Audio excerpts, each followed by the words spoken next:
कल मेरी एक फॉलोअर ने कमेंट किया था कि मैम मुझे प्रेगनेंसी कंसीव हो गई थी, लेकिन उस समय मैं प्रेगनेंसी को कंटिन्यू नहीं करना चाहती थी क्योंकि कुछ फैमिली इशू थे।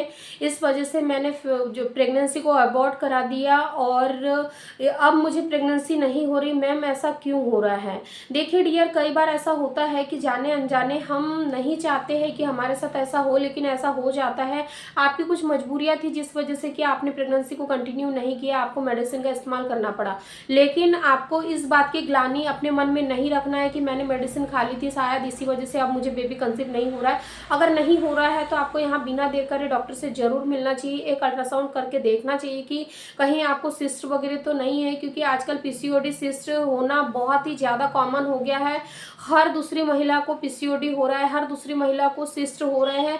इसीलिए हो सकता है कि मे बी आपको 1 से 2 साल होगा ट्राई करते हुए, प्रेगनेंसी नहीं हो रही है। आपकी जो पहली प्रेगनेंसी थी वो आपने अबॉर्ट करा दी थी। हो सकता है कि आपको इंटरनली कुछ प्रॉब्लम्स हो, लेकिन आपको नहीं दिख रही है क्योंकि आपके पीरियड्स रेगुलर आ रहे हैं। तो आपको ऐसी स्थिति में ज़्यादा देर नहीं करना है और आपको डॉक्टर से जरूर मिलना है, एक अल्ट्रासाउंड जरूर करवा के देखना है, ताकि आपके यूट्रस की संरचना के बारे में आपको टोटल जानकारी मिल सके कि आपका यूट्रस किस तरीके का है, उसमें किसी तरीके की फाइब्रॉइड्स, रसोली वगैरह तो नहीं है, पीसीओडी पीसीओएस तो नहीं है।